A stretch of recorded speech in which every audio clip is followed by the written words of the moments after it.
Bueno, vamos a meternos de lleno en esto.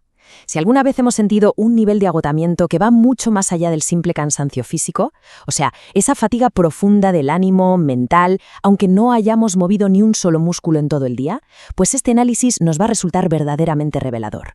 Hoy desgranamos cómo ese agotamiento crónico que sentimos se malinterpreta a menudo como un fracaso personal, como si no fuéramos lo bastante fuertes, pero en realidad representa un cambio sistémico masivo en la sombra.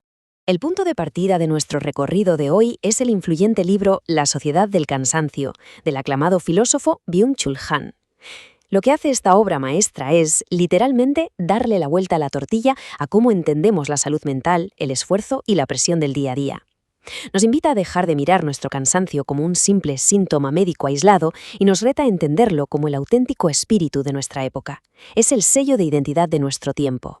Para abrir boca, y creo que esto ilustra de manera brillante el núcleo del problema, el texto utiliza el antiguo mito de Prometeo. Recordemos que en la mitología clásica a Prometeo le devoraba el hígado un águila todos los días como castigo, pero el filósofo le da un giro moderno y fascinante. Argumenta que hoy en día el Prometeo moderno se explota a sí mismo. El águila no es un castigo que viene de fuera, es nuestro propio alter ego. Estamos librando una guerra constante y agotadora contra nosotros mismos, y claro, el resultado directo es un cansancio literalmente infinito. Sección 1. La violencia neuronal. A ver, el autor desmantela por completo esa idea tradicional de que las grandes amenazas siempre vienen de fuera, y lo hace trazando un salto histórico inmenso. Pensemos en el siglo XX, la humanidad vivía en una era inmunológica. Toda la sociedad se organizaba en torno a levantar muros, repeler bacterias, combatir virus. Era la lógica del nosotros contra ellos. Pero hoy, afirma el texto, hemos entrado de lleno en la era neuronal. Ya no libramos batallas contra agentes invasores externos, sino que sufrimos un colapso desde dentro. Y lo más sorprendente de todo es que la causa no es un ataque, sino un abrumador exceso de positividad. Y claro, el panorama del siglo XXI ha cambiado radicalmente. La depresión, el TDAH, el trastorno límite de la personalidad y el famosísimo síndrome de burnout o desgaste profesional son los absolutos protagonistas. La obra subraya que estas enfermedades no son infecciones provocadas por algo ajeno. ¡Qué va! Son como infartos del alma. Son provocadas por esa violencia neuronal que nace de nuestro propio estilo de vida. Hablamos de un colapso psicológico generado por una sobrecarga brutal de estímulos en nuestra propia cabeza. Sección 2. La sociedad del rendimiento. Todo esto nos lleva a una pregunta inevitable. ¿Cómo hemos llegado a un cambio psicológico tan bestia? Antes, el filósofo Michel Foucault describió la sociedad del siglo pasado como una sociedad disciplinaria. Era un mundo de muros físicos, prisiones, fábricas, cuarteles. Su regla de oro era la prohibición, la obediencia. El verbo rector era el deber. Sin embargo, el texto argumenta que esa época ya es historia. Hoy habitamos la sociedad del rendimiento. Hemos cambiado los muros grises por relucientes gimnasios y torres de oficinas de cristal. Y el mecanismo de control ya no es prohibir, sino motivar. Es el rendimiento sin límites impulsado por el verbo poder. El omnipresente mandato del yes, we can. Y justo aquí llegamos al giro más brillante y también más aterrador de esta filosofía. La autoexplotación. En esta flamante sociedad del rendimiento nos hemos liberado por fin de ese jefe tiránico externo que nos obligaba a trabajar a la fuerza. Nos creemos completamente libres y dueños de nuestro destino. Pero el texto revela que esa libertad es una trampa enorme. Al buscar maximizar nuestro rendimiento, nos convertimos en amos y esclavos al mismo tiempo. Nos autoexplotamos de manera totalmente voluntaria para alcanzar metas imposibles. Y este sistema es 1000 veces más devastador porque, claro, viene disfrazado con el seductor traje de la libertad personal. Sección 3. El exceso de positividad. Desde siempre nos han vendido que ser positivos es la clave de todo, ¿verdad? Pero ojo a esta cita. El lamento "nada es posible" solamente puede manifestarse dentro de una sociedad que cree que nada es imposible. Aquí hay una paradoja inmensamente trágica. Ese exceso de posibilidades, esa presión constante de que tenemos un potencial infinito y de que el límite lo pones tú, es exactamente la carga que nos termina rompiendo. Como no podemos alcanzar ese rendimiento infinito que nos autoexigimos, colapsamos. Esa positividad absoluta y sin frenos es la causa directa del quiebre paralizante que hoy llamamos depresión. Sección 4. El aburrimiento profundo. Es evidente que esta exigencia constante nos cambia el cerebro.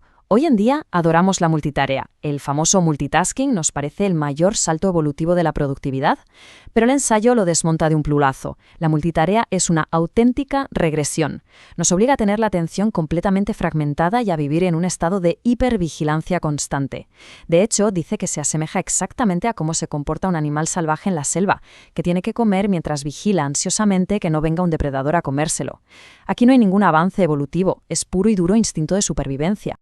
Pongamos estos dos estados mentales frente a frente. Por un lado, la hiperatención. Ese estado agitado, frenético, de saltar de una pantalla a otra sin tolerar ni un segundo de inactividad. Y en el extremo opuesto tenemos lo que el autor rescata como el aburrimiento profundo. Un estado contemplativo, de relajación mental absoluta. Y ojo, porque este sosiego es el requisito indispensable para que nazca la verdadera creatividad. Para que entendamos el inmenso valor de parar y no hacer nada, el texto recupera al gran pensador Walter Benjamin. Y esta cita es pura poesía. Dice que el aburrimiento profundo es el pájaro de sueño que incuba el huevo de la experiencia. La lección es clarísima. Si estamos todo el día moviéndonos, haciendo cosas de forma agitada y mecánica, jamás le daremos a ese huevo la calma necesaria para eclosionar. La hiperactividad constante solo sirve para repetir lo que ya existe. Impide por completo que nazca algo verdaderamente nuevo. Entonces, para recuperar esa capacidad de incubar ideas, necesitamos reconquistar urgentemente la potencia negativa. Nos entrenan a diario para la potencia positiva, es decir, para hacer cosas sin parar. Pero la potencia negativa es una fuerza mucho más vital. Es sencillamente el poder de no hacer, es esa capacidad de plantarnos, de dudar, de decir no frente a la avalancha de estímulos y de frenar en seco ese engranaje implacable de la productividad. Sin esta fuerza, nos convertimos en simples máquinas de responder a correos y notificaciones. Sección 5. Un cansancio curativo.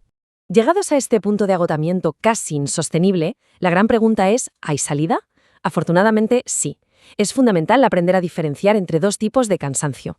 Por un lado está el cansancio de la sociedad del rendimiento, que es un cansancio solitario, un burnout que destruye nuestro mundo y exprime el ego hasta dejarlo seco. Pero, por otro lado, existe la posibilidad de un cansancio curativo. Un cansancio que, en lugar de aislarnos, devuelve la paz porque afloja un poco nuestra obsesión con nosotros mismos. Es una fatiga compartida, donde no hay que competir, un reconfortante cansancio del nosotros. Apoyándose en las palabras del escritor Peter Hanke, el texto nos regala esta frase preciosa: un cansancio que da confianza en el mundo. Esto nos invita a darle una vuelta a cómo vemos el agotamiento. En lugar de sentirnos culpables y percibirlo como un fracaso de nuestra productividad, podemos abrazarlo como un momento de paz, un estado reconciliador donde bajamos las defensas y esas barreras invisibles que nos separan de los demás simplemente desaparecen. El objetivo final de toda esta filosofía es muy claro. Necesitamos recuperar, como sociedad, el sábado del no hacer. Y ojo, no hablamos del típico fin de semana para recargar las pilas y volver a tope a la oficina el lunes, que va, es un tiempo concebido única y exclusivamente para la paz, sin objetivos, sin utilidad, sin tener que aprovechar el tiempo. Un espacio donde podemos reunirnos sin tener que demostrar nada a nadie. Un intervalo donde nuestras manos, en lugar de teclear o producir, simplemente descansan. Y con esto cerramos nuestra exploración de hoy. Nos despedimos con una pregunta que realmente nos tiene que dejar pensando. Si esta ilusión de libertad ilimitada para ser siempre productivos nos está enfermando silenciosamente, ¿cómo podemos reaprender paso a paso el inmenso y radical poder de no hacer absolutamente nada? Es un desafío monumental frente a la inercia de la vida moderna, desde luego, pero quizás nuestra salud mental y nuestro propio futuro dependan de encontrar esa respuesta.